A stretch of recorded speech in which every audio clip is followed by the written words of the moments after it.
Bonjour et bienvenue pour cette nouvelle vidéo des mémoires d'Adrien. Alors, dans cette vidéo, je vais vous parler, vous savez, de mes fameux 20 travaux, les 20 travaux d'Adrien que je me suis fixé pour cette année à partir de mon petit carnet de lecture. Voilà, c'était tout à fait spontané lorsque j'ai vu ce carnet, ces 20 défis qu'il y avait dans ce carnet. Je me suis dit, tiens, ça peut être intéressant de se lancer, ça pourrait être également un fil rouge de cette année, et puis guider un peu mes lectures. Et puis, les défis sont tellement larges qu'en fait, la plupart de mes livres que j'aimerais lire ou qui sont dans ma bibliothèque et qui un jour de toute façon auraient été lus peuvent rentrer dans une des catégories. Bon, sauf quelques-uns, notamment, vous savez lesquels à peu près, et avec lesquels je pense qu'on va beaucoup s'amuser dans l'année.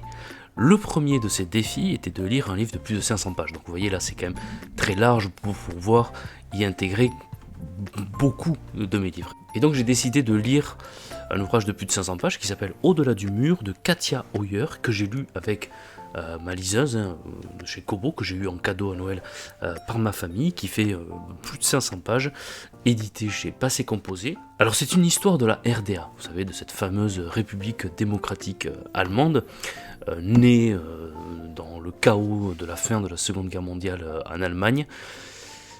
Et en général, pourquoi Katia Hoyer et quelle est... parce qu'on a déjà eu des histoires de la RDA, qu'est-ce qui en fait, je vous lis quand même les avis dithyrambiques qu'il y a sur la couverture, un chef-d'œuvre selon Andrew Roberts. Andrew Roberts me semble que c'est celui qui a écrit la biographie très estimée de Churchill. Simone Montefiore dit que c'est une lecture captivante, et enfin Peter Frankopan dit que c'est un livre fantastique, étincelant. Pourquoi ? Qu'est-ce qui en fait, qu'est-ce qui en constitue l'attrait par rapport à d'autres histoires de la RDA qui ont pu exister et qui existent encore ? C'est que elle essaye de rendre plus complexe l'image de la RDA, qui est une image très négative, où on a l'image d'une dictature, d'un régime totalitaire, d'un régime qui oppresse ses citoyens, à tel point qu'ils ont dû ériger ce mur, le fameux mur de Berlin, pour empêcher que les citoyens de la RDA s'en aillent vers l'ouest. Et Katia Hoyer, dans son ouvrage, on va dire, ne sous-estime pas cet aspect-là, c'est-à-dire qu'elle l'évoque également, évidemment.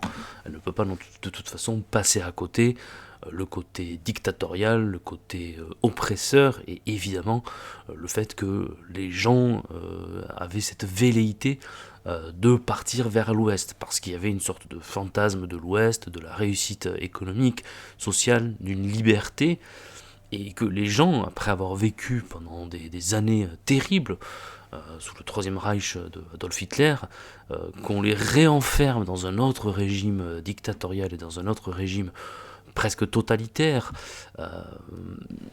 c'est terrible. Donc on imagine vraiment ce côté très sombre de la RDA, et Katia Hoyer va en faire une histoire plus complexe, essayer de montrer également qu'est-ce qui peut faire qu'aujourd'hui, certains sont non pas nostalgiques, mais quand même attachés à cette période, ceux qui l'ont connue. Alors souvent ça va être ceux qui l'ont connu étant très jeunes, donc. Et certains vont même avoir un sentiment d'appartenance à la RDA. Ils vont avoir ce qu'on appelle une sorte de, ce qu'elle appelle, en tout cas c'est ce qui est traduit de cette manière-là, une nostalgie. C'est-à-dire une nostalgie liée à cette époque, liée à cette Allemagne de l'Est. Et ce qui fait également qu'aujourd'hui, même si l'Allemagne évidemment est réunifiée depuis le début des années 90, et bien aujourd'hui encore, c'est compliqué pour certains de se dire appartenant seulement à l'Allemagne, mais continue certains de se dire appartenant à l'ex-Allemagne de l'Est. C'est encore caractérisé, c'est encore identifié. Alors je ne sais pour combien de générations, mais c'est encore le cas aujourd'hui en Allemagne de l'Est, et ceux qui ont vécu à cette époque-là se disent souvent, voilà, moi je fais partie de l'ex-Allemagne de l'Est, et il y a encore une différence également d'appartenance, vraiment de sentiment d'appartenance et d'identité, et Katia Hoyer se dit, elle-même a vécu ses premières années dans cette Allemagne de l'Est, elle n'imagine pas qu'un régime absolument catastrophique et absolument radicalement mauvais puisse provoquer ce sentiment d'appartenance, ce sentiment de nostalgie. Et donc elle va aller explorer toutes les branches, toutes les couches de cette histoire de la RDA pour essayer d'en comprendre les origines et comprendre qu'est-ce qui peut créer ce sentiment très complexe, effectivement, de dire politiquement c'était catastrophique, mais on a quand même ce sentiment de nostalgie, ce sentiment d'identité. Ce qui en fait une histoire franchement passionnante. Effectivement, c'est une histoire passionnante parce qu'elle n'explore pas seulement l'aspect politique, mais elle explore vraiment toutes les couches de la société, toutes les couches de la vie. On a une sorte de chronologie sur plus de 40 ans, et même avant, parce qu'elle commence avant la Seconde Guerre mondiale. Toute une sorte de chronologie de l'histoire de cette RDA sur les aspects économiques, sociétaux, sportifs, culturels. Elle nommait aucun domaine. Et je trouve que c'est une qualité majeure dans cette histoire, c'est-à-dire qu'on n'a pas seulement une histoire politique, pas une histoire militaire, parce qu'il n'y a pas grand-chose à dire sur le plan militaire, mais une histoire sociétale de la RDA. Et c'est très certainement ce qui constitue les sources de cet attrait. Vous voyez, elle nous le dit, c'est intéressant, de la même façon qu'on demande aux Allemands de l'Est de minimiser les traces de leur passé antérieur à 1990, on perçoit, semble-t-il, un immense malaise dans l'ensemble du pays devant le fait d'inscrire la République démocratique allemande dans un chapitre de l'histoire nationale. Et là aussi, une grande partie du monde occidental s'efforce de comprendre pourquoi l'on choisirait de se remémorer sa vie derrière le rideau de fer. Avoir remporté la guerre froide semblait prouver que tous les autres modèles n'étaient pas les bons, alors que le consumérisme occidental et les valeurs libérales brillent de tous les feux dans les mémoires. La République démocratique allemande est représentée comme une grisaille monotone. Donc,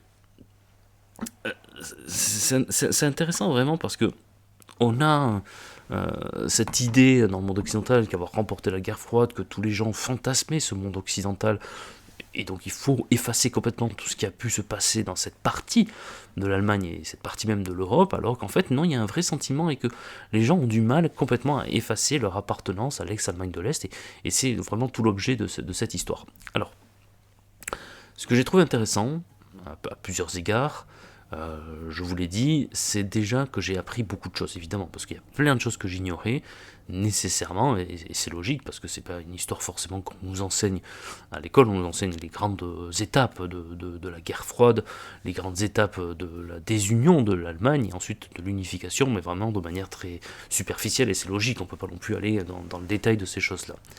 J'ai trouvé notamment intéressant d'apprendre que il y avait en Allemagne des communistes qui, évidemment, pendant le Troisième Reich, fuyaient l'Allemagne.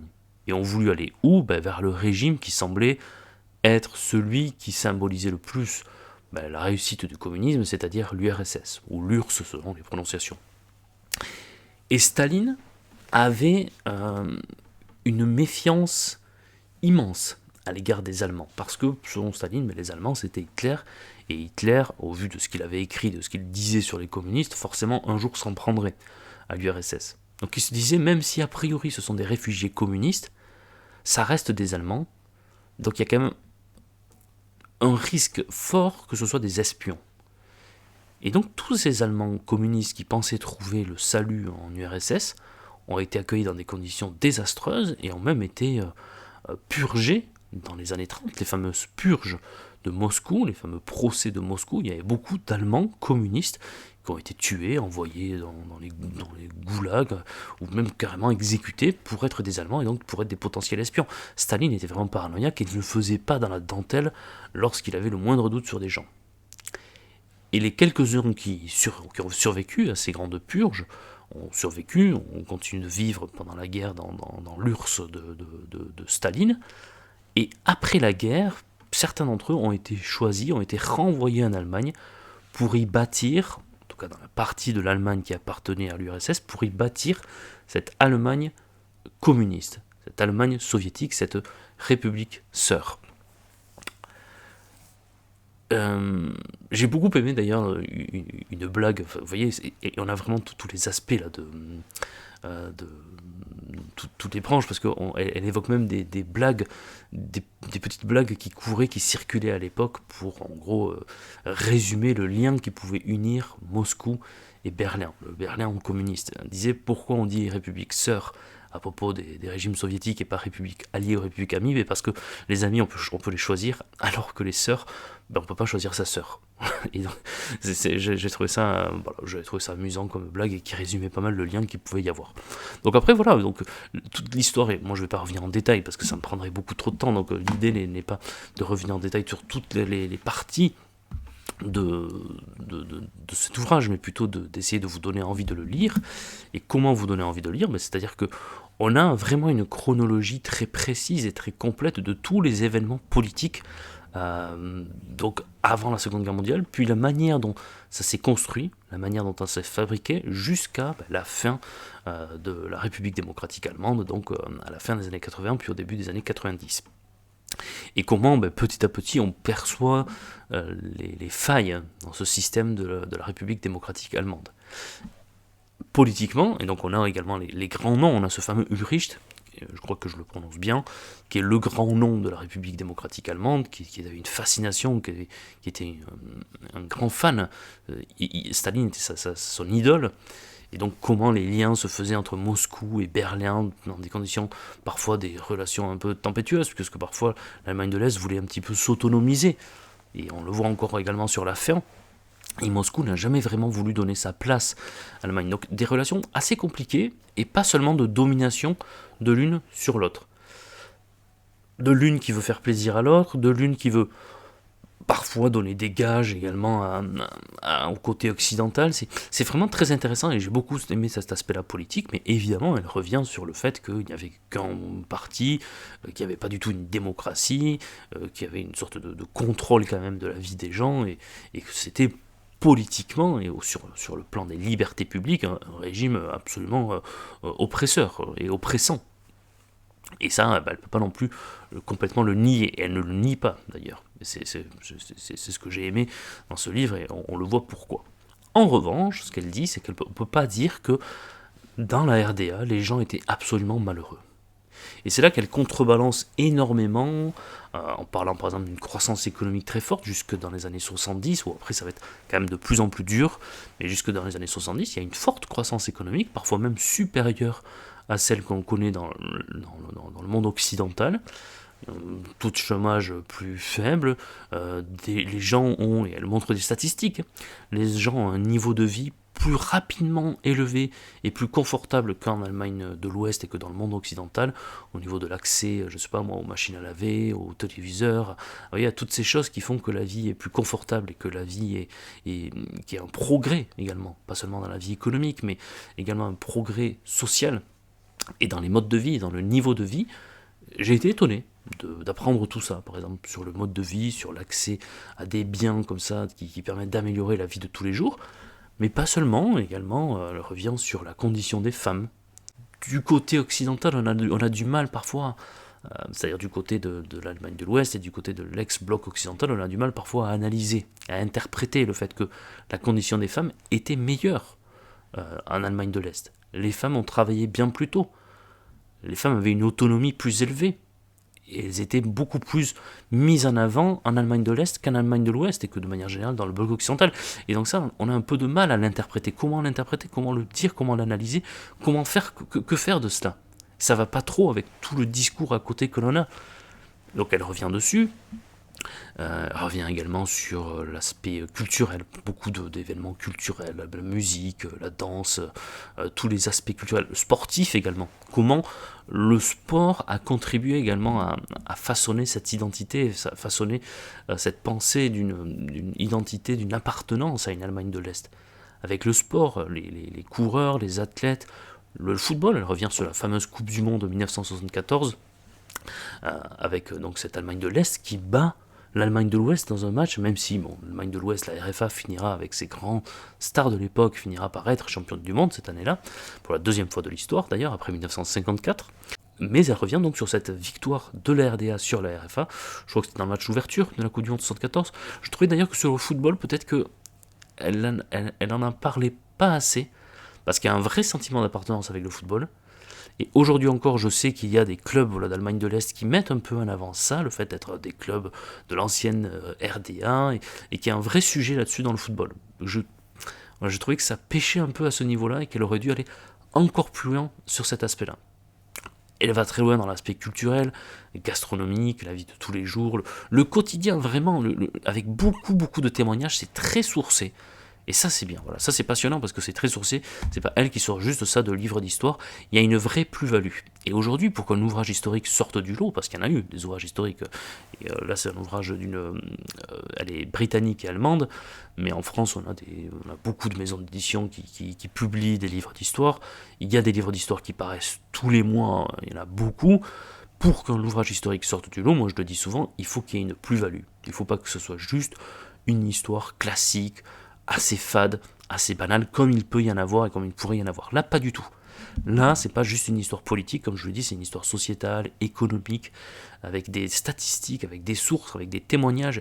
Elle fait parler beaucoup de gens qui ont connu cette époque, et donc elle essaye de rendre compte d'une histoire complexe de la RDA, avec le risque parfois de presque aller trop loin, je trouve, dans la balance. Et ça, c'est toujours le risque lorsqu'on essaye de contrebalancer l'image négative de quelque chose, de quelqu'un ou d'un pays ou d'une époque, à aller presque trop loin et à faire une sorte de contrebalance, un déséquilibre presque vers trop de positif.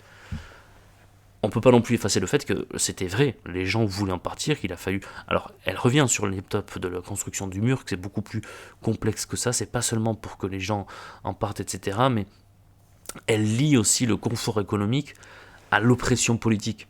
Elle dit, on peut pas oppresser politiquement les gens, les enfermer, les empêcher de s'en aller, et en même temps ne pas leur proposer un modèle économique et social viable et confortable, et peut-être plus épanouissant que de l'autre côté du mur.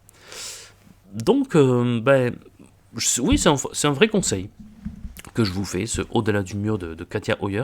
C'est un vrai conseil, c'est sourcé, c'est fluide, c'est franchement facile à lire. Puis c'est agréable parce que moi je suis plus ou moins plus habitué à lire des ouvrages historiques écrits en français par des Français. Là, ça change un peu. On voit que la manière d'aborder l'histoire est différente. C'est structuré de manière différente que par rapport... vous voyez, nous, on a un esprit très cartésien, que moi j'aime beaucoup, hein, mais dans notre façon d'organiser les plans, d'organiser les structures, les idées, etc. Là, on a une manière assez différente de le faire, et ça, moi, j'aime bien. Donc voilà, donc un ouvrage historique passionnant, plus de 500 pages, mais honnêtement, ça se lit quand même assez rapidement, ça se lit de manière assez aisée. Et encore une fois, je trouve qu'elle ne passe à côté d'aucun sujet. Et ça, c'est pas évident. Elle explore comme ça plus de 40 ans, même plus de 50 ans de la vie de toute une partie de l'Allemagne de l'Est, en n'omettant presque aucune branche, aucun domaine de la vie économique, sociale, culturelle, sociétale. Et c'est passionnant. Voilà. Et c'est vrai qu'à la fin, eh bien, sans rentrer dans tous les détails, à la fin, on comprend ce sentiment d'appartenance.